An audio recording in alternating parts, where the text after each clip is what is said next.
बहुत समय पहले की बात है।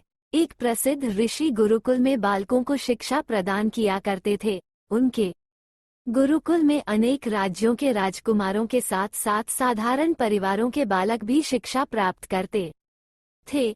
उस दिन वर्षों से शिक्षा प्राप्त कर रहे शिष्यों की शिक्षा पूर्ण हो रही थी और सभी बड़े ही उत्साह से अपने अपने घर लौटने की तैयारी में थे।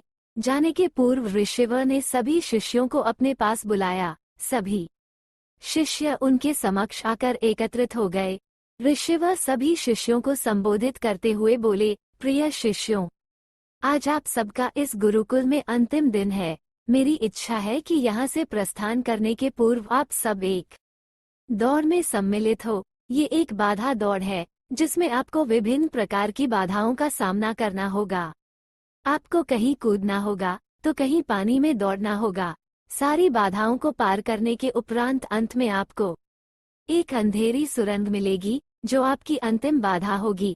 उस सुरंग को पार करने के उपरांत ही आपकी दौड़ पूर्ण होगी। तो क्या आप सब इस दौड़ में सम्मिलित होने के लिए तैयार है?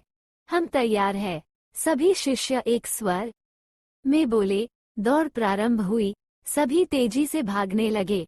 समस्त बाधाओं को पार करने के उपरांत वे अंत में सुरंग में पहुंचे। सुरंग में बहुत अंधेरा था। जब शिष्यों ने सुरंग में भागना प्रारंभ किया तो पाया कि उसमें जगह जगह नुकीले पत्थर पड़े हुए हैं। वे पत्थर उनके पांवों में चुभने लगे और उन्हें असहनीय पीड़ा होने लगी। लेकिन जैसे तैसे दौड़ समाप्त कर वे सब वापस ऋषिवर के समक्ष एकत्रित हो गए। ऋषिवर के उनसे प्रश्न किया, शिष्यों, आप सब में से कुछ लोगों ने दौड़ पूरी करने में अधिक समय लिया और कुछ ने कम। भला ऐसा क्यों?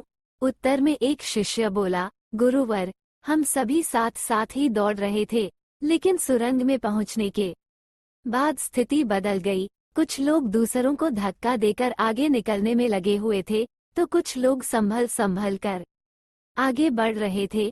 कुछ तो ऐसे भी थे जो मार्ग में पड़े पत्थरों को उठाकर अपनी जेब में रख रहे थे, ताकि बाद में आने वालों को कोई पीड़ा न सहनी पड़े। इसलिए सबने अलग अलग समय पर दौड़ पूरी की। पूरा वृतांत सुनने के उपरांत ऋषिवर ने आदेश दिया, ठीक है, अब वे लोग सामने आए जिन्होंने मार्ग में से पत्थर उठाए हैं और वे पत्थर मुझे दिखाएं।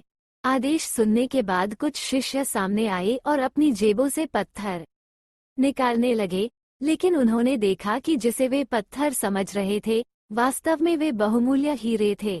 सभी आश्चर्यचकित होकर ऋषिवर की ओर देखने लगे। मैं जानता हूं कि आप लोग इन हीरों को देखकर अचरज में पड़ गए हैं। ऋषिवर बोले, इन हीरों को मैंने ही सुरंग में डाला था। ये हीरे उन शिष्यों को मेरा पुरस्कार है जिन्होंने दूसरों के बारे में सोचा। शिष्यों, ये दौड़ जीवन की भागमभाग को दर्शाती है, जहां हर कोई कुछ न कुछ पाने के लिए भाग रहा है, किंतु अंत में समृद्ध वही होता है जो इस भागमभाग में भी दूसरों के बारे में सोचता है और उनका भला करता है।